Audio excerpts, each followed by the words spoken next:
अगर आप भी एक गांव से बिलोंग करते हैं तो आप इससे खुद को रिलेट कर पाएंगे। आदित्य खींच के एक लात उस पेड़ पे मार देता है। ऐसा लग रहा था कि कोई किसी नुकीले चीज से एकदम घाव दिया हो, एकदम गहरा जख्म जिससे लाल लाल खून भी बाहर निकल रहा था। पीपल के पेड़ के नीचे ले जाके उनकी अस्थियों को गाड़ दिया जाता है।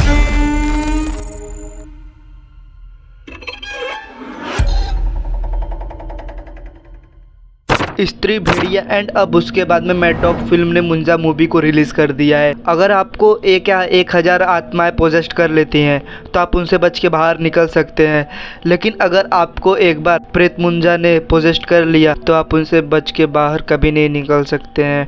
एंड आप तब तक उनसे छुटकारा नहीं पा सकते हैं जब तक आपकी मौत ना हो जाए। जब तक आप जिंदा रहेंगे तब तक वो आपके साथ में रहेंगे। एंड गाइस वो आपसे इतने गलत काम करवाएंगे कि आप सोच भी नहीं सकते हो कि प्रेत मुंजा इतना ख़तरनाक होता है। एंड गाइस इसी के बेस पे मैं आपको एक स्टोरी बताऊंगा जिसको सुन के आपको ये तो अंदाज़ा हो जाएगा कि मुंजा कितने ख़तरनाक होते हैं। एंड अगर आप भी एक गांव से बिलोंग करते हैं तो आप इससे खुद को रिलेट कर पाएंगे। आपको वीडियो के एंड में ये पता चलेगा कि आखिर एक प्रेत मुंजा बनते कैसे हैं, आखिर क्या प्रक्रिया होती है इनके बनने की। इस स्टोरी में 4 कैरेक्टर है जिनका नाम है Dheeraj, Siddharth, Rakesh and Aditya. Guys video शुरू करने से पहले मेरी आप लोगों से एक बस छोटी सी रिक्वेस्ट है, प्लीज़ अगर आप भी इस वीडियो को देख रहे हो तो प्लीज़ सब्सक्राइब जरूर कर देना। एंड गाइस सपोर्ट करो प्लीज़। अब वीडियो को शुरू करते हैं। धीरज, सिद्धार्थ, राकेश एंड आदित्य ये चारों लोग एक छोटे से गांव से बिलोंग करते हैं। एंड गाइस इन चारों की बहुत अच्छी आपस में दोस्ती होती है। एंड अगर आप भी गांव से हो तो आप इस चीज़ को रिलेट कर पाओगे कि रात को गांव में खाना पीना खाया गया, खाना खाने के पहले ही कुछ लोग गांव के खेत के साइड में एंड जाते वहाँ पे बैठ के आपस में बातचीत करते हैं।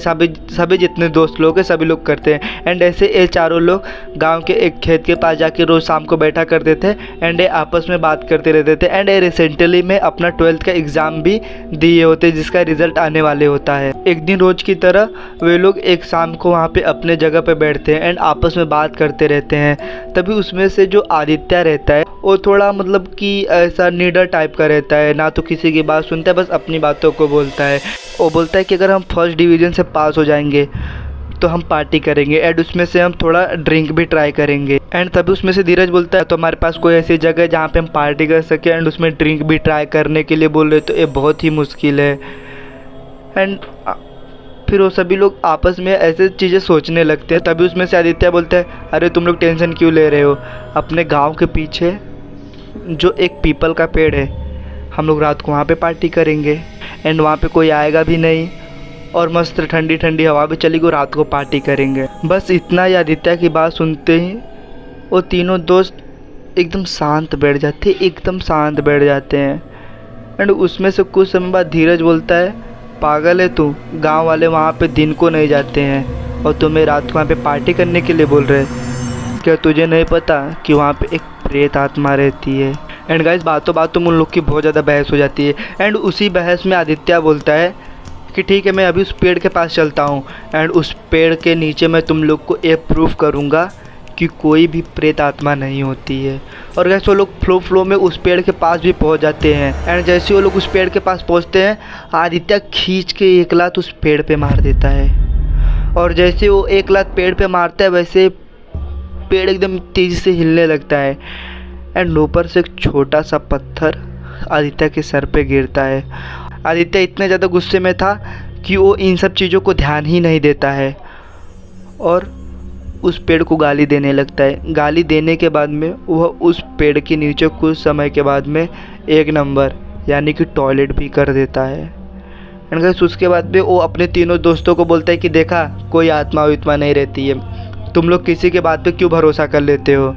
और उसके दोस्त भी थोड़े चौंकते थे कि अरे यार ये कैसे हो गया, गांव वाले तो बोलते हैं यहाँ पे प्रेत आत्मा रहती है। एंड उसके बाद में वो सभी लोग अपने घर पे चले जाते हैं। अगले दिन शाम को सभी लोग फिर अपनी उसी जगह पे इकट्ठा होते हैं बातचीत करने के लिए, लेकिन उसमें से एक बंदा गायब था, वो था आदित्य।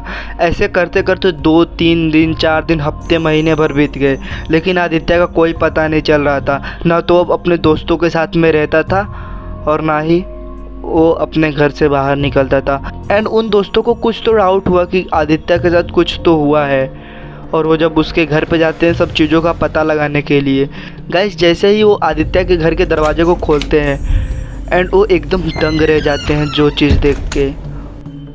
वो देखते हैं कि आदित्य अपने बेड पे एकदम लेटा हुआ है बिना कपड़ों के एंड उसके पीठ पे ऐसा लग रहा था कि कोई किसी नुकीले चीज़ से एकदम घाव दिया हो, एकदम गहरा जख्म जिससे लाल लाल खून भी बाहर निकल रहा था।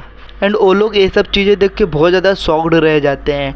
एंड उन लोगों को तो ये तो मालूम पड़ चुका था कि ये जो भी कर रहा है उस पीपल के पेड़ पे जो मुंजा प्रेत मुंजा रहता है वही कर रहा है।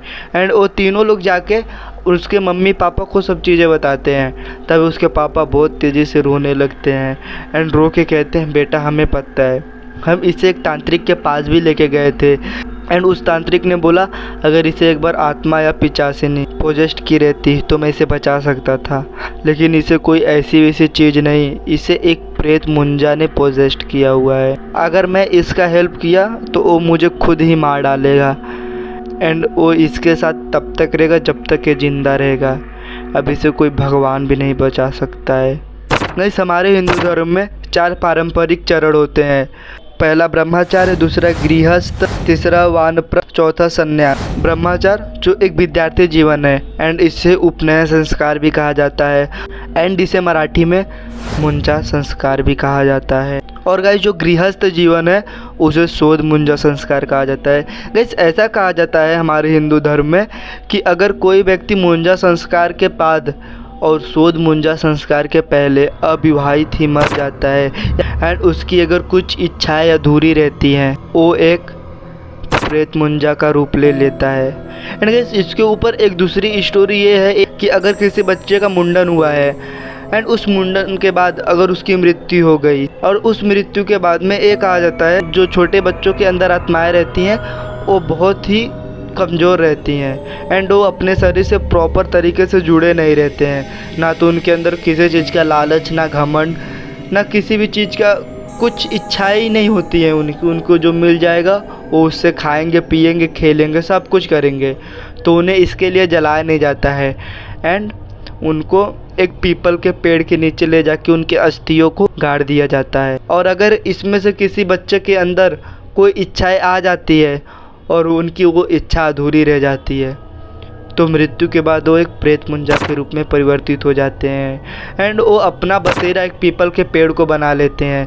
वो रात को इस पीपल के पेड़ से उस पीपल के पेड़ पे घूमते रहते हैं और अगर कोई इनके एक बार चंगुल में फंसा तो पूरी ज़िंदगी उनसे छुटकारा नहीं पा सकता है। क्योंकि गाइस ये कहा जाता है कि जो मुंजा रहता है वो अपनी अधूरी इच्छाओं को किसी को पोजेस्ट करके उनसे पूरी करवाता है एंड वो ऐसे ऐसे इच्छाओं को पूरी करवाता है जो कि आप सोच भी नहीं सकते हैं। आपको उसके वजह से फांसी भी मिल सकती है या फिर आप खुद शर्म के मारे मर सकते हैं। गाइस इसका सबसे ज़्यादा गलत उपयोग तांत्रिक करते हैं जो तंत्र की साधना करते हैं। वो लोग इस मुंजा को पोजेस्ट करके अपनी तंत्र की साधना करवाते हैं। यहाँ तक कि ये मुंजा मंदिरों में जाके मंत्र जाप भी करता है। Thank you.